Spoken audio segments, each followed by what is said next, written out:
we go right there. Where's the other part at? So, Mr. Green, how was your week? Oh, every week's a good week. Yeah. That's good. It's good. How about yours? Was it a good one? Yes, yeah, it's pretty good actually. Yeah, I had a bunch of birds and the red ones and the blue ones Yeah. that Oh, showed up, and some deer Yeah. All right, and y'all. dear. squirrels, actually, All and right. squirrels. All right, we're going live. All right. Okay. Good morning, everybody. Good morning. We got our Good morning. favorite doctor Good in the morning. house, Dr. Veronica M. Brooks, and with Mr. George Green, another edition of Texas in Color on a Friday morning at 11 a.m. And it did warm up a little bit. It only got down to 32 last night here, but Okay, a compared little to the bit. other mornings. But things are heating up all over the place, though. What I was talking about before, let me go ahead and introduce everybody. So, because sometimes I gotta have it jumping right into it. So, we got No, Dr. Brooks here, and we got Mr. Green here. Y'all go yes, ahead and Yes. introduce Good yourselves. morning. Good morning, everyone. yes. Good morning. Okay. Yes, I am Dr. Veronica Brooks, and you want me to introduce myself? Is that, or you just that's it? Well, That's okay. I'm I mean, sorry. Between when we're not on the air and when we're talking behind scenes, I always make fun of her and call her Senator Brooks no.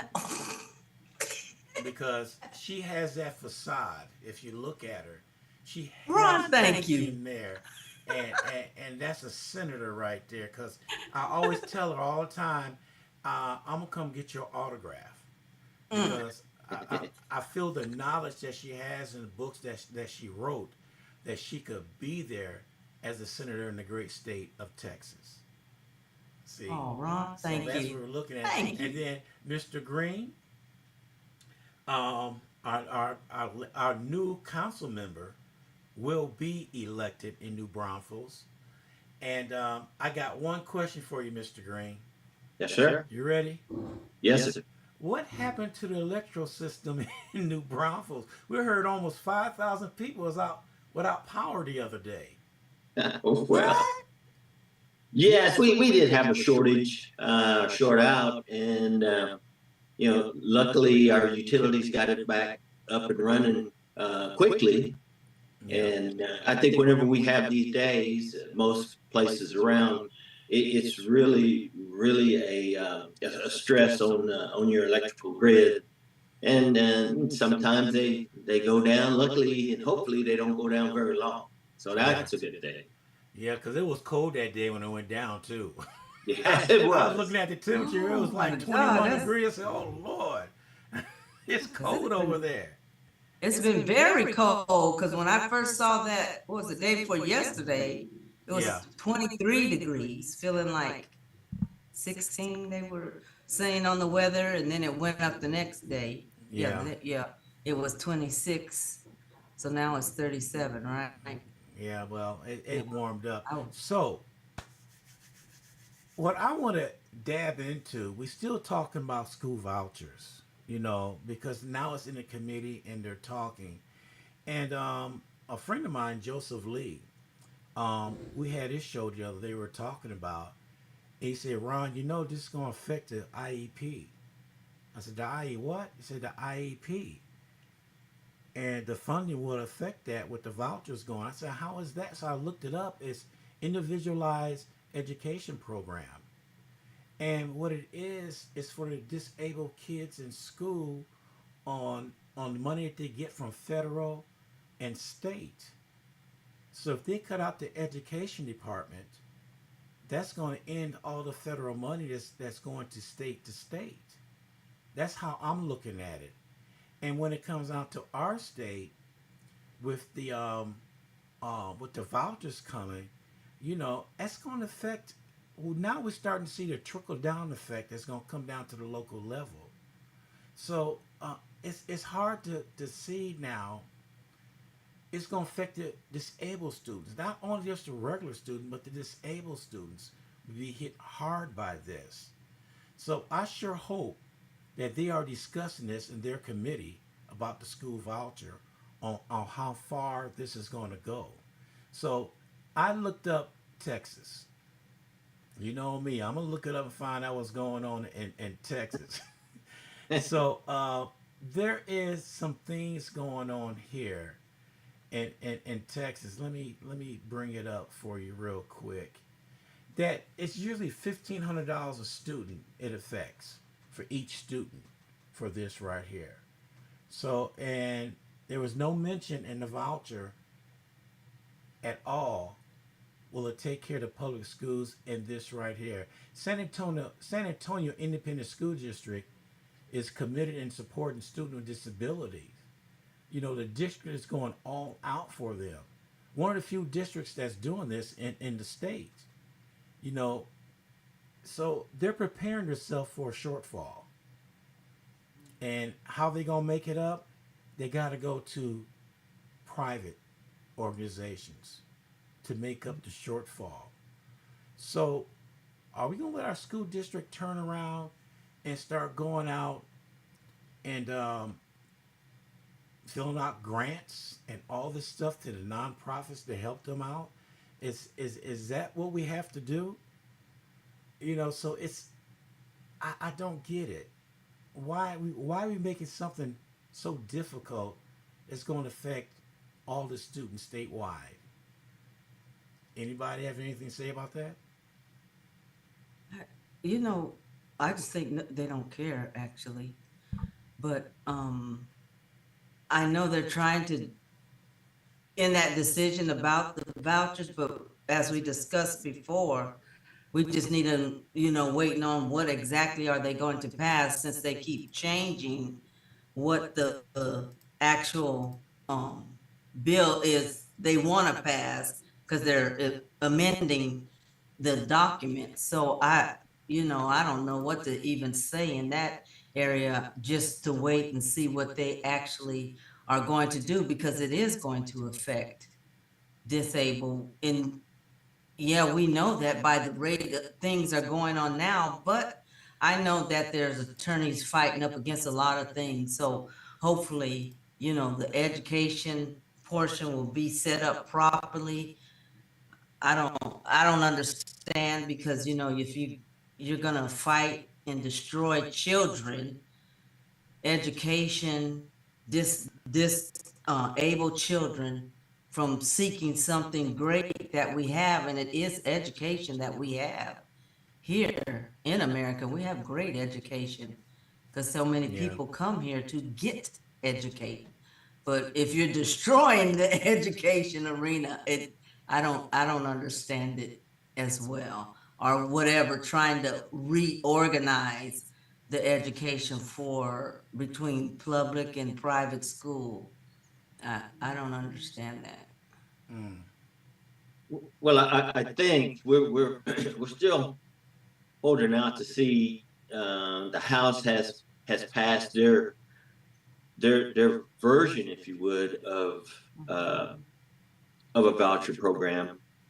And there's quite a bit of difference between the Senate and the House.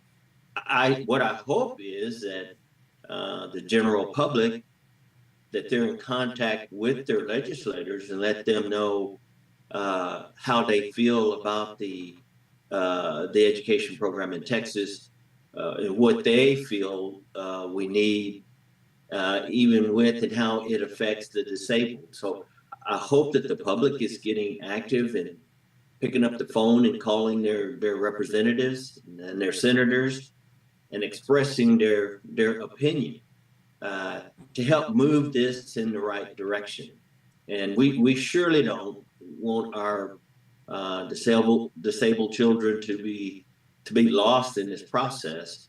And the governor is the big push behind this. He wanted it passed the last session. It didn't get passed.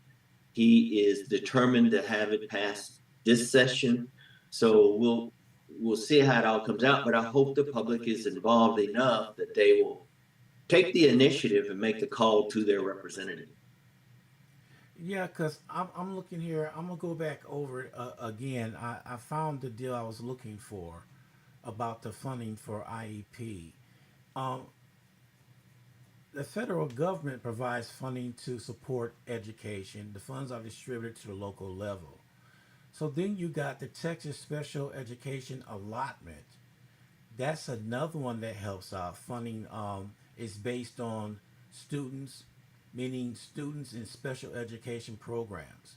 Then comes the Medicaid part of it, which is SARS. That's what they have right here. Um, they also will then funding if they qualify under Medicaid. Then you got the grants that's out there that is supported by the TEA. So that's another means they begin support. And of course, for the supplemental special education services, they are the ones that provide $1,500 per student for educational resources, tutoring, and therapy. So we got those right there to fall back on. But my question Ron, what is, is TEA? What is TEA? oh, that's Texas Education. Okay. Of what is it? Texas Agency, Education Texas Agency. Education Agency. Yeah. So Okay. so they TEA. Okay. yeah they we got people out there that's helping out. It isn't like they're gonna be thrown to the wolves, but what's going to happen is going to be less students because I think there's a criteria for them to go through if they qualify for this for the Mhm. for the was it IEP, and once they qualify for it, this is what they get. So my question is, are they going to limit the students? Is there going to be a limitation on them when this happens? When the money gets sort of tight, they're going to take so many in, and that's going to hurt if that happens. So we have to look at the long range all of this. Right now, I know they fighting it out, Mr. Green, there in Austin. But I wonder if any of this, what I just read off, is in the mix. Well, I'm speaking here for our representatives, and I'm sure that they have looked at the long term impact. I hope they have, and but you're right. There is a long term effect of how this voucher program would go. Um, so I trust that they are looking at the long term impact, uh, and that's the reason why we are looking at a Senate version and a House version, because there's some things that the House version legislators are looking at that they're not quite 100% on. So I'm sure that's part of it. I got one question to ask, just came to me. Mm. If we're doing the school vouchers for private schools, and it's up to the private schools, I'm getting ready to say, I'm not putting them on blast. Do they take any kids with disability?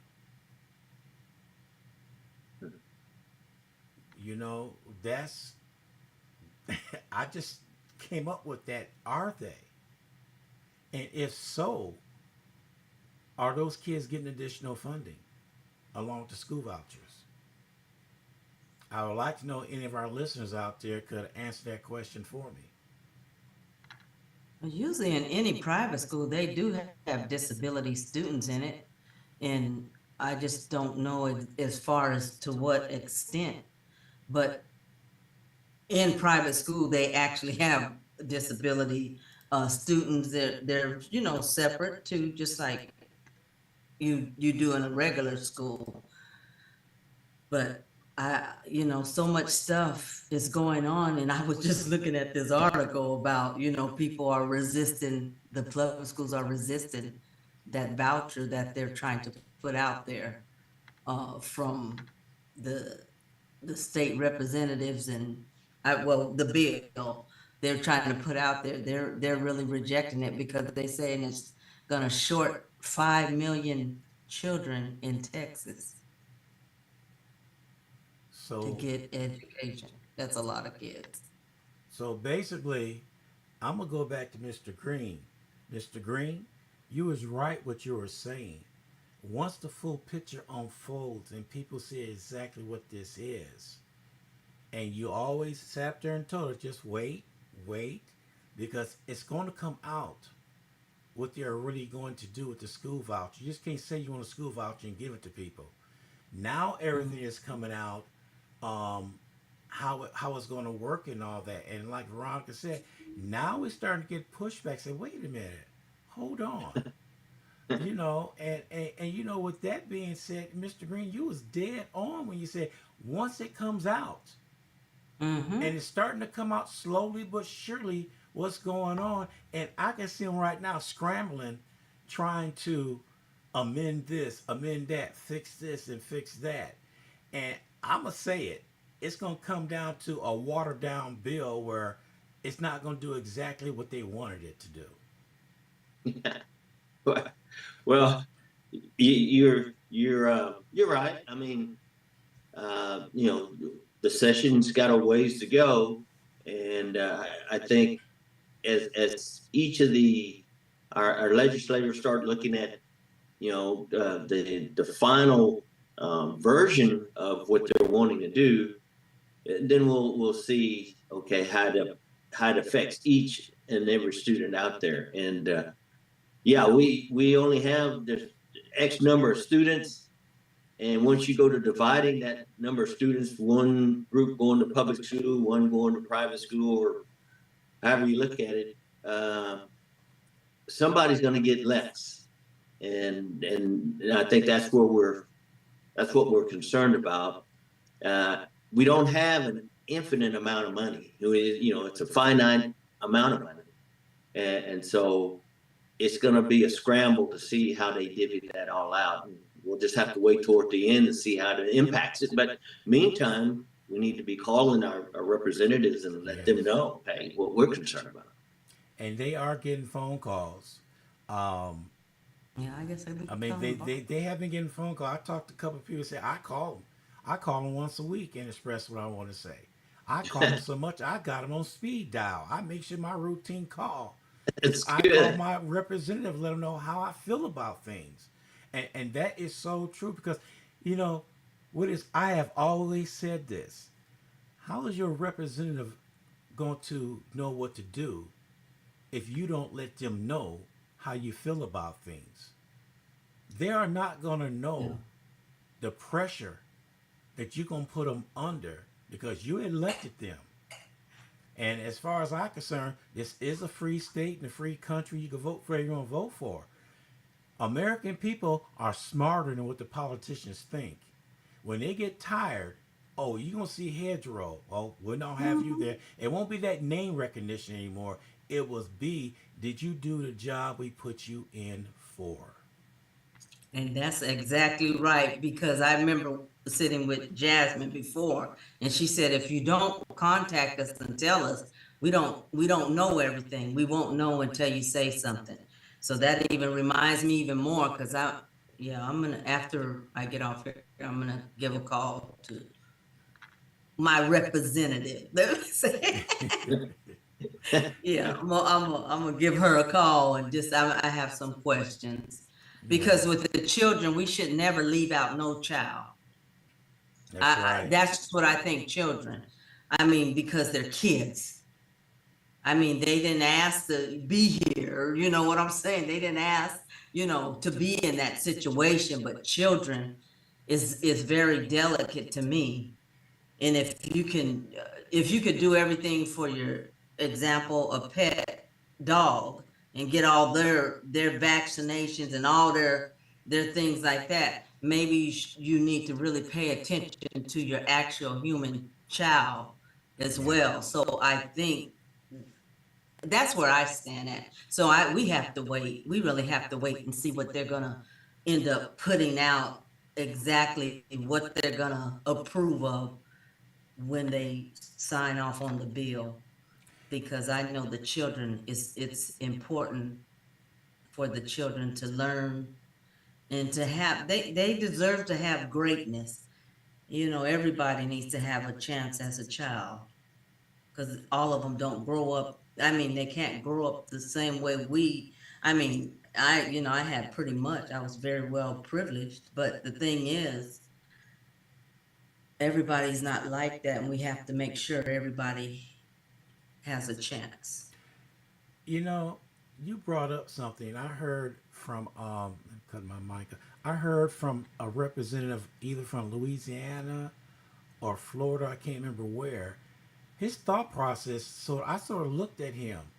I said, "Somebody throw a book at him." He this is what he said. This is what he said. He said, "We need to raise the age of voting to 21 because they're not adults until they 21." Okay? So, let's back up a little bit. You consider adult when you're 18. So, you're going to wait till they 21 because that's a huge voting block right there. So, you're Mhm. going to wait till they 21 to be legally adult. But yet, you're legally an adult in most states at the age of 18. But check this out. You can't drink. You can't buy alcohol. You can't buy tobacco products. You could go into the military and fight for your country, but you're not classified as an adult until 21.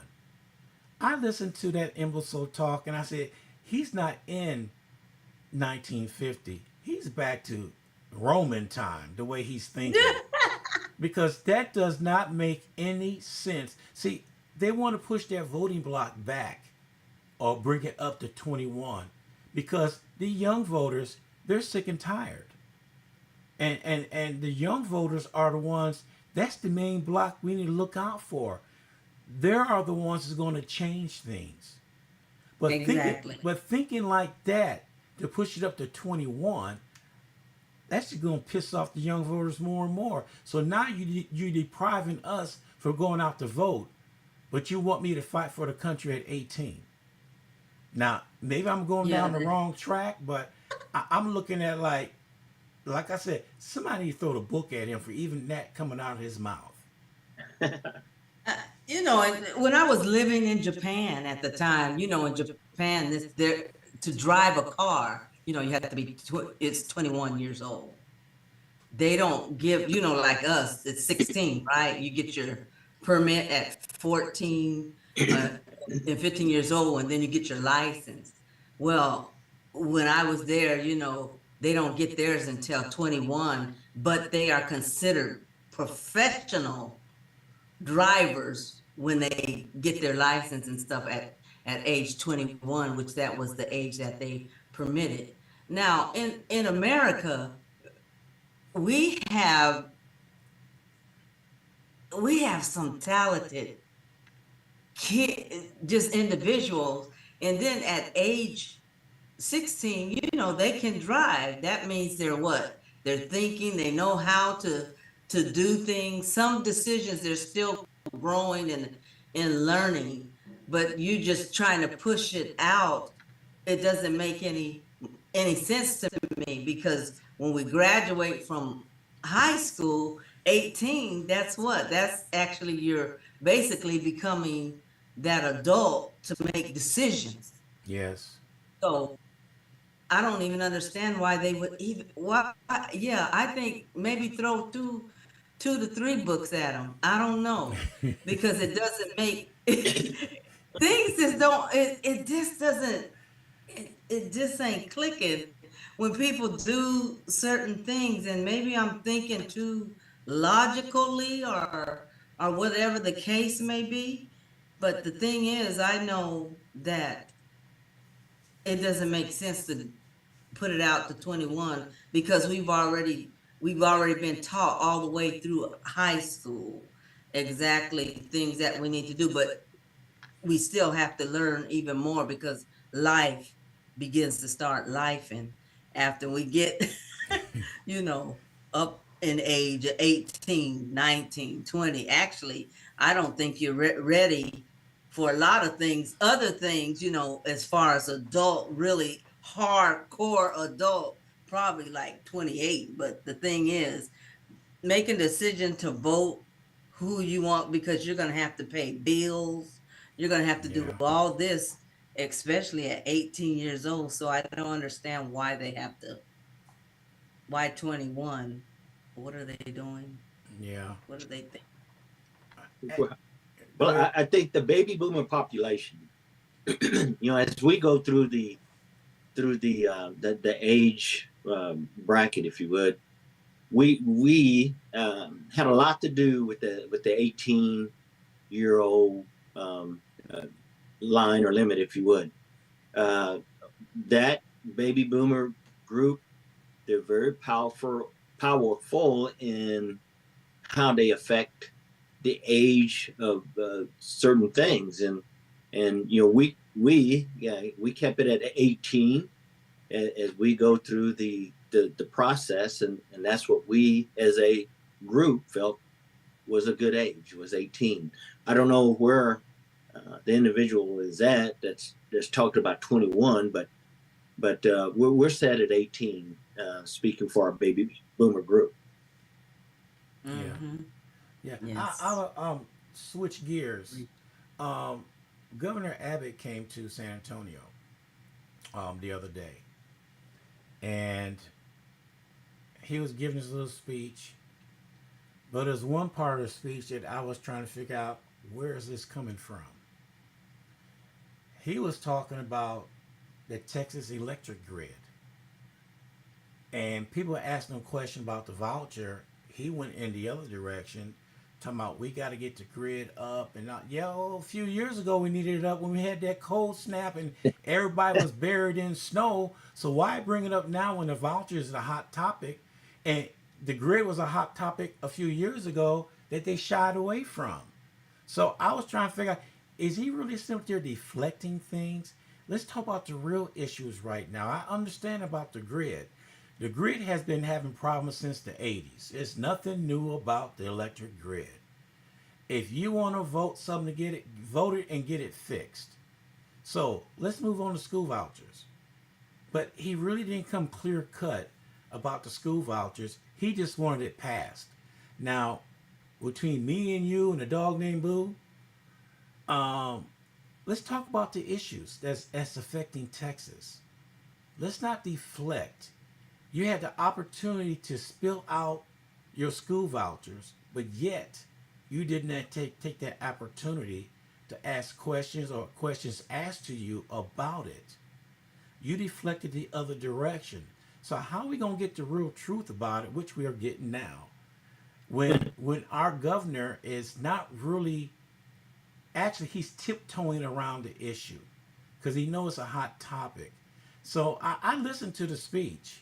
You know, I have to listen to it because I want to know, and I want everybody who's ever a Democrat, Independent, Republican. You should listen to your politician no matter what party they're on, because if he's the governor, he's going to affect your life. So Mm. you can't turn that TV off and say, I'm not going to listen to it. You need to sit down and listen to see what they have to say.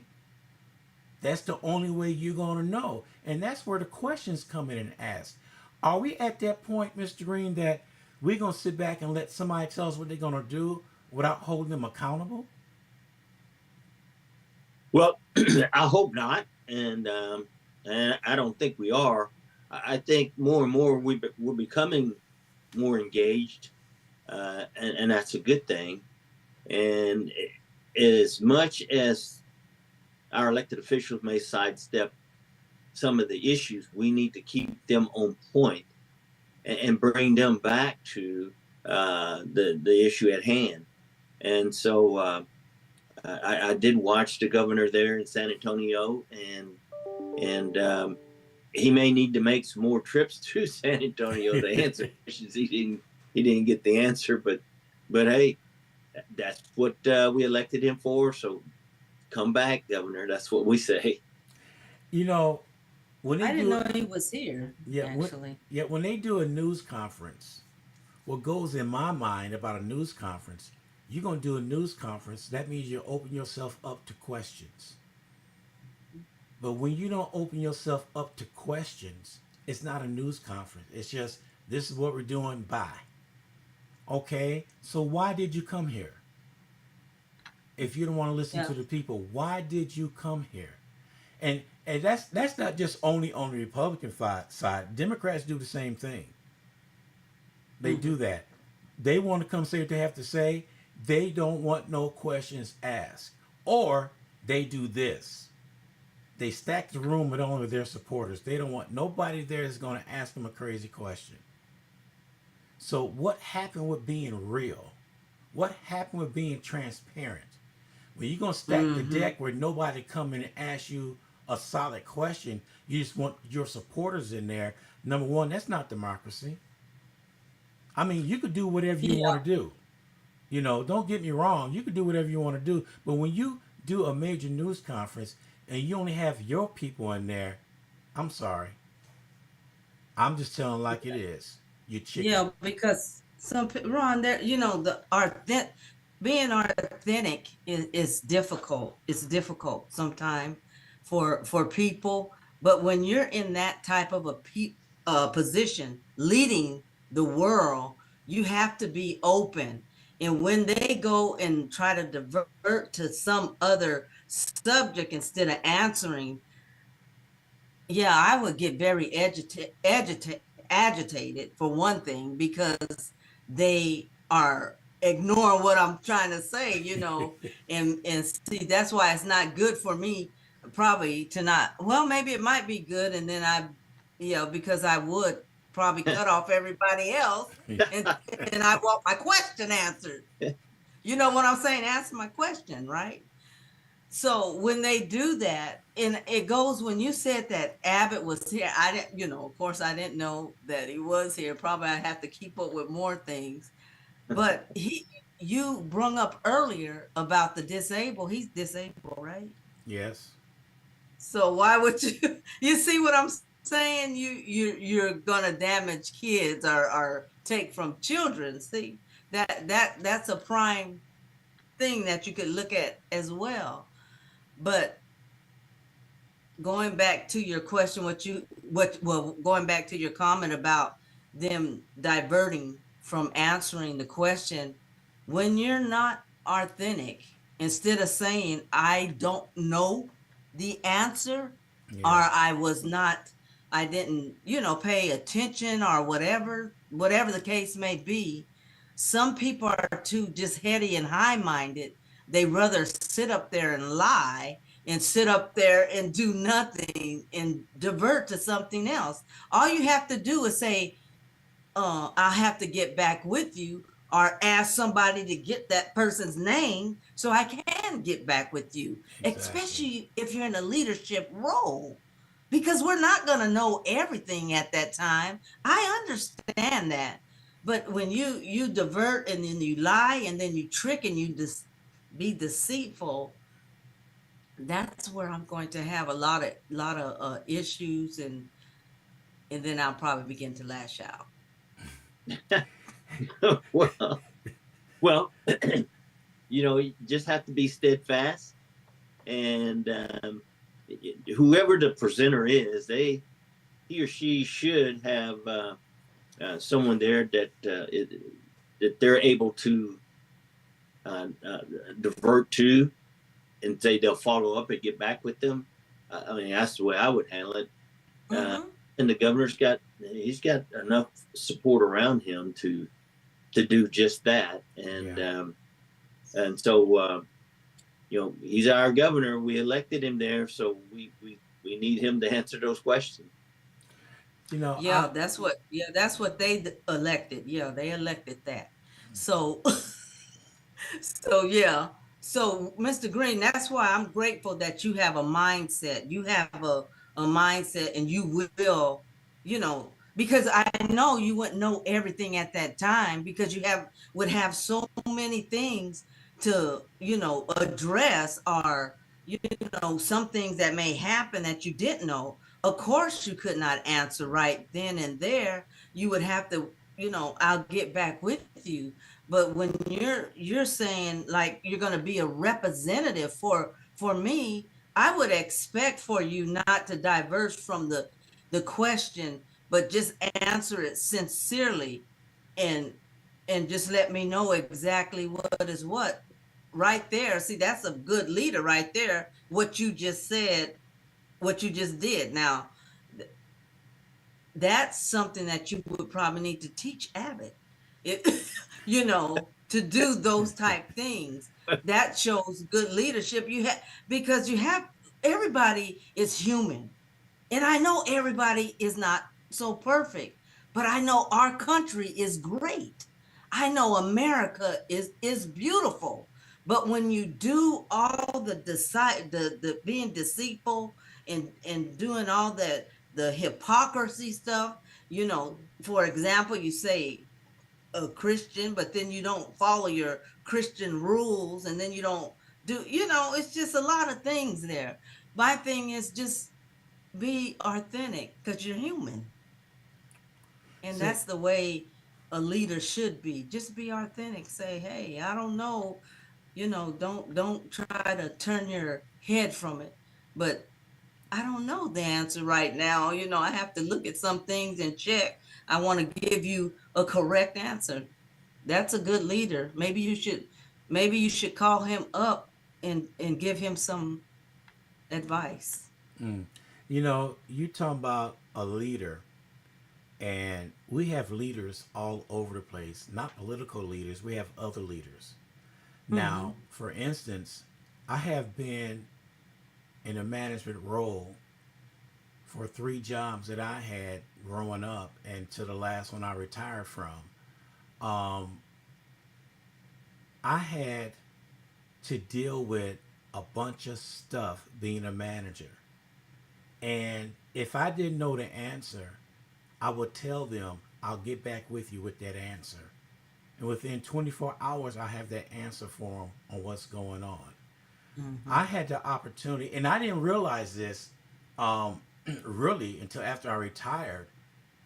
I didn't realize I was managing a multi-million-dollar business because I didn't look at it like that.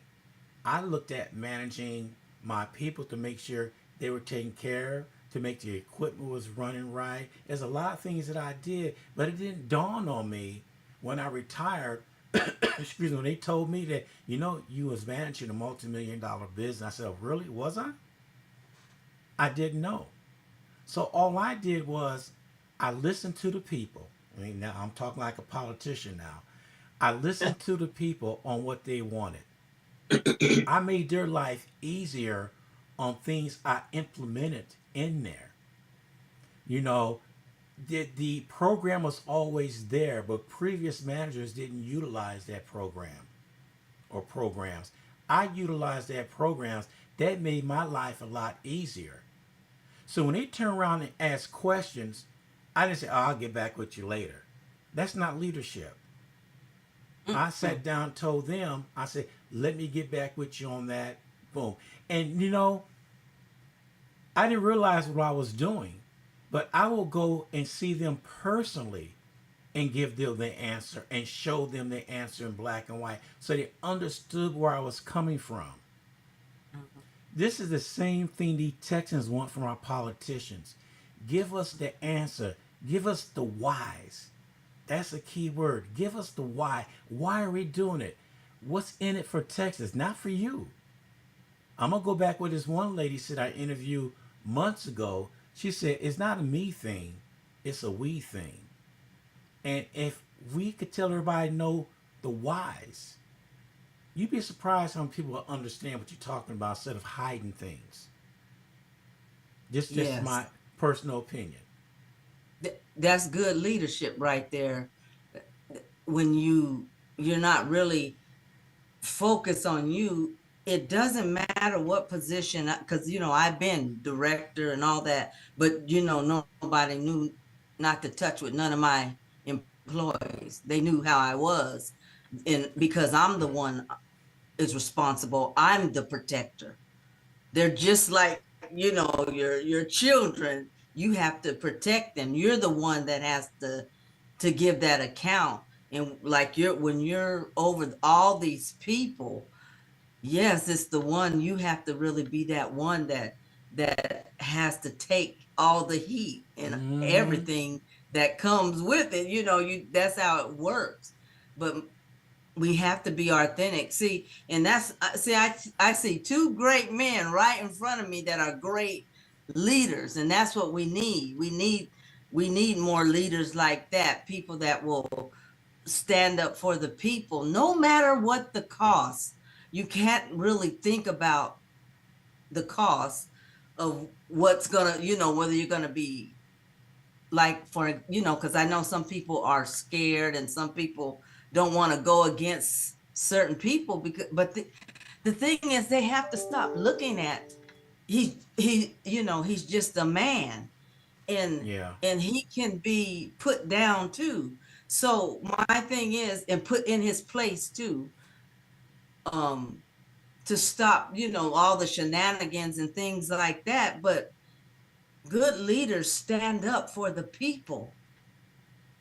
If you love your country that much, if you love America that much, you're going to take care of the people, because it's the Yeah. people that are selecting you into the office. So you got to hear what they're saying. You got to answer the questions.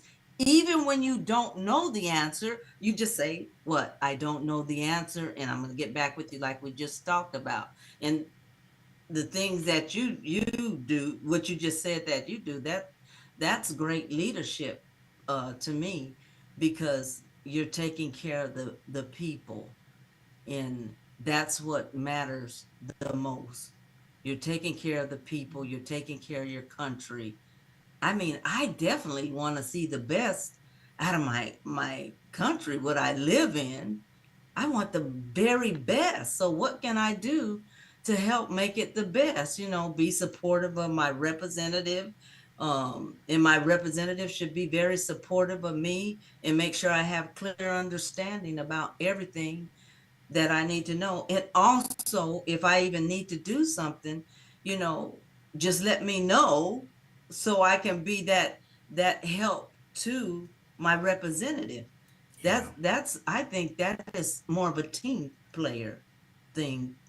But yeah, we need great leaders because it rubs off on the other adults and the children.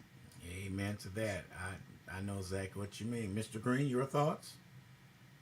Well, you hit on a topic that a lot of people are questioning these days, and that's leadership of our elected officials.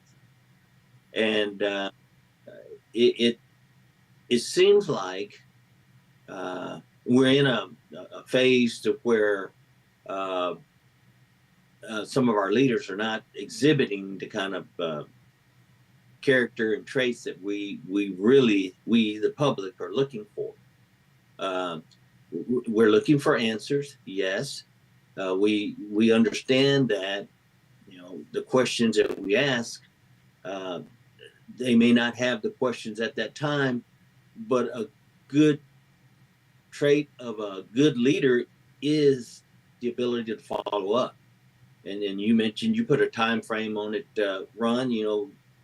Get back to whoever asked a question within X number of hours. And when you do that, and people see and get that kind of response, then you go up, your value goes up as a good leader. Um, we've talked about our governor and some of the things we'd like to see. We've talked about our state representatives, some of the things we'd like to see. We want to see uh, an effective education system for our children. Texas is a big state. We know we have a lot of different issues from top to bottom, from east to west.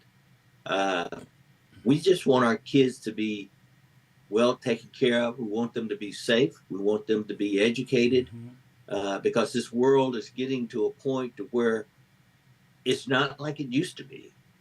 There's a lot of issues out there for our young children, and we want to see the best. So that's why we push, and I hope our leaders and the general public understands that.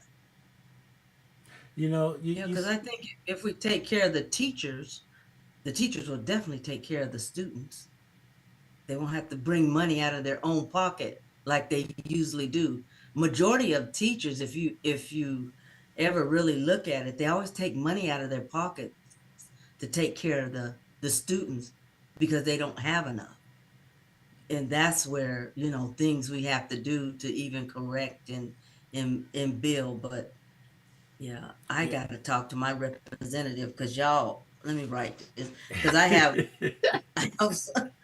some things I gotta ask her. You I know, gotta ask her. Yeah, I gotta ask her because she's in Yeah. the education arena. So, okay. um, Yes. Yeah. I You know, gotta. you Yeah, was you talking about guys, that. you guys make me think. I always learn something every time I talk to y'all. Well, that's what we're here for, Veronica. I have family members that are teachers, and they've been teachers, and we talk every once in a while, and I want to get the insight of them teaching what they got to do to prepare for the school year. And a lot of them said it's real hectic preparing for the school year because of the budget and everything. And they have to put money to the side, their own personal money, to buy things for their classroom. If they want to do something different, they have to pay for it. Now, back in the days, there was a budget. Teachers would come and say, I want to do this, I want to do that. They make sure it's in the budget. They say, okay, go ahead and do it. But now, that budget is shot all to whatever you want to call it. And teachers are actually digging in their pockets more and more each year to make sure the kids are taken care of in their classroom, not the school, but you go down to classroom level. That's where you find out where things are at. Okay, we got to buy more tissue. We got to buy more paper towels, crayons, all this stuff because when kids come to school the first time around, they are so happy with their school supplies. They got this, they got this. But you got to remember, those school supplies don't last the whole year. And people don't see that. So the teachers supplement and bring school supplies for when they're out of red crayon, for instance, or blue crayon. They have another Yep. box of crayons right there. And so, and she was telling me the hardest part is when they're out of certain things, they got to look at them kids in the eyes. So we don't have those supplies right now. And she said the hardest thing is when the kid look at teacher and say, why not? Wow. And I'm going to leave it at that. Wow. Yeah, that's something. Because I know even when my kids are real little, I always, you know, just I help, whatever the case may be. But I donated to a lot of different schools. Yeah. Anonymous, I did anonymous because you don't want to, because it is this is what it is. But I'm grateful I saw the work when I went into these schools. I said, oh yeah, but when they come out of their pocket like that, that's really Yeah. something to think about. That's really something. So In our education, it's very important. It's very important. it is. So it's sad, but they still teaching. The reason why they still teaching is they have a passion for it. This is what they want to do. No matter what obstacles is in their way, they still like doing what they're doing, and you cannot put a price on that. Yeah, like the 80-year-old lady. yeah, she yeah, she didn't think she would get the job Yeah. because they were running out of teachers, but they knew this teacher, she loved teaching. And they called her. She's 80 something years old. I thought that was pretty cool. That was Yeah. pretty cool So article. they're out there. Everything it's not all bad. I don't want everybody to think we're painting a picture that's bad. It's some good things that's going on, and we focus sometimes on the good things that's going on in the education department here in the state of Texas. 'Cause I'm pretty sure there's stories out there from all parts of Texas that are good humor stories that they can share with us what's going on, regardless of what's going on in the capital. Look at the community where the schools are at, grassroots. Look at what they're doing to make sure these kids are getting fed, these kids are getting the proper education. No matter what shortfall the school district goes through, they are still educating the students. Yes, Yeah. and I think as we look at this voucher program, whatever option that our officials choose to go, uh, one of the routes, if you would, is that they're wanting to tie teacher salaries or their raises to the voucher program, and I think that's great. Yeah. Uh, I'd like to see the final version of that.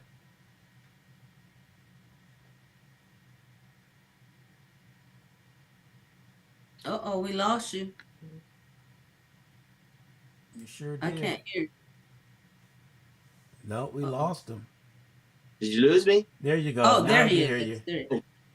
So I don't know where I left off, but as we look at the final version of this voucher program and we tie it to teacher salaries, I'd like to see the final version of that, how it comes out, how it impacts our teachers.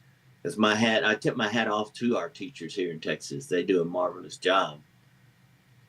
Yeah. Yeah. If I'm right, a couple years ago, the number probably changed, that the Texas teachers were paid $10,000 less than all the teachers in the United States. So, What?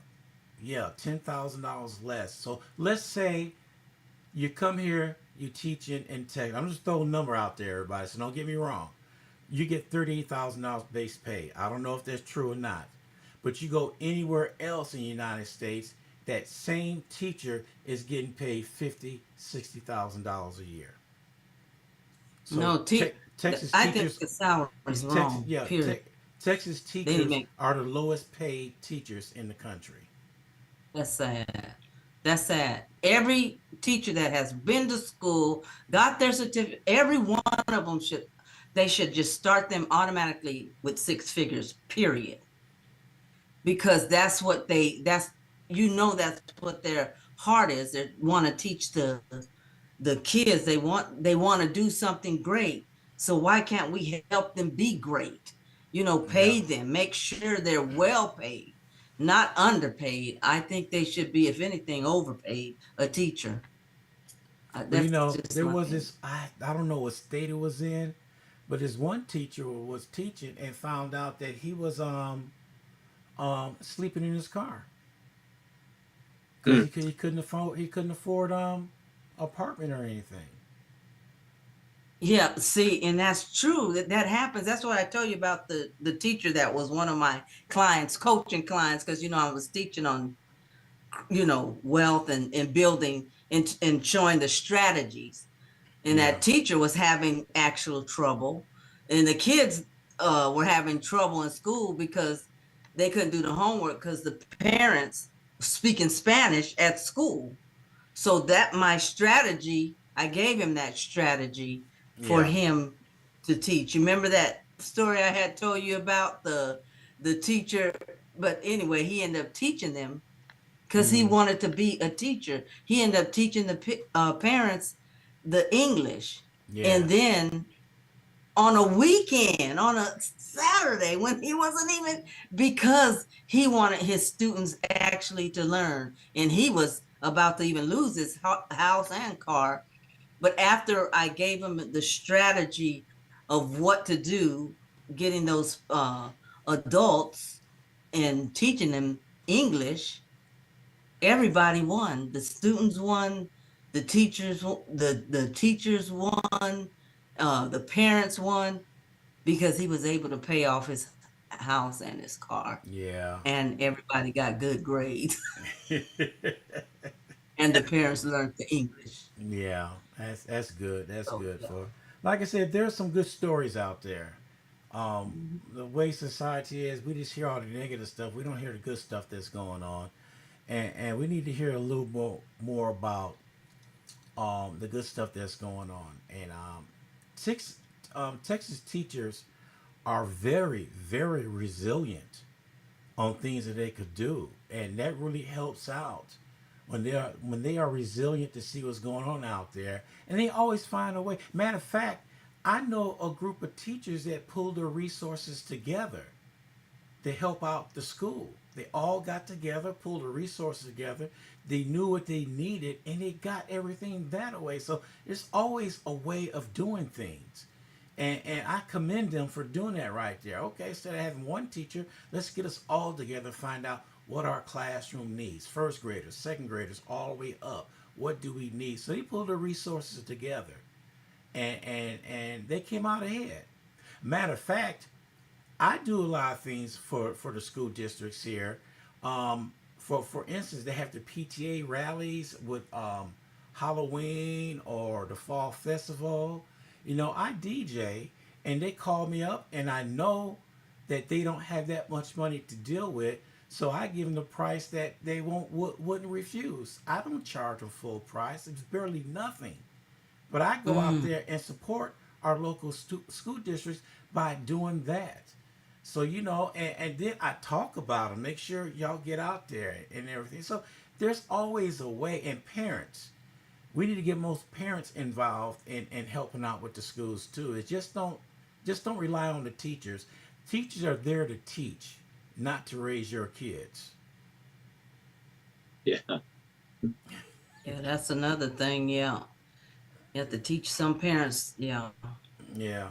So, all right, we're getting close to our time. God, that went by real fast. Any final thoughts, Mr. Green?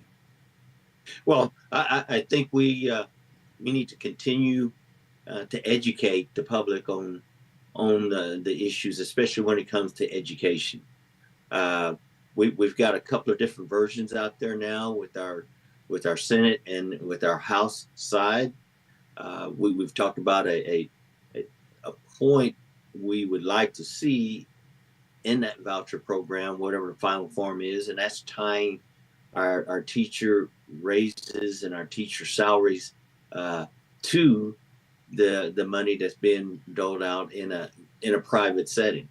So uh, we continue to pray, we continue to educate, continue to talk to the public, educate the public, and then keep our representatives in the loop. So a high five to everybody, and we keep on going. We've got till June, so let's keep at it. Okay, Dr. Brooks. Yeah. Ditto. Because yes, I totally agree. The education is one of the very important things. Not only educating, you know, just I'm not looking at the children, just everybody in general, because it goes all the way education, rather in voting, rather in just knowing even about ICE when people get everything in education. Education is top in at the list of knowing what's going on, what we need to attack, and things like that. So education, I totally agree. That's the number one thing we really need to focus on is that we get it right for our Okay, kids. that's right. I just read something right here that said the average teacher's salary is below living wages in half of the country. So What that doesn't make sense. See, okay, I'm just reading it right here. But anyway, that's um, that's that's bad. That's bad. yeah, it is bad. So, but anyway, Mm. we appreciate everybody joining us this morning. This could continue and continue and continue. So, um, looking at Yeah, I some of got to the call facts my right here. rep. Yeah, you call your representative. Everybody out there, call your representative and let them I know how am. you As soon as we feel. get off of here, that's what I'm Yeah, gonna do. That's what I'm gonna give them call. a call. But Let them know what's going on. yeah, that's exactly right. All right, Dr. Veronica M. Brooks and Mr. George Green, we appreciate you coming on the show this morning for another Friday. And keep your Thank you, fingers crossed. Come Wednesday, it's going to be 80 degrees. Just maybe I Yeah. just threw that out there. Ron. Oh, that'll be nice. Thank you guys again. All And right. you guys have a wonderful day, rest of your day. All right. Y'all take care. Thank you. Thank Uh-huh. you all. God Okay. bless. Bye bye. Bye-bye. All right, bye. Recording All right, everybody. We appreciate everybody tuning in for this show. And just tune in. We'll have this edited version on our YouTube channel coming up. in about sometime this afternoon. All right. This is Ronald Gordon with Texas in Color. Good day.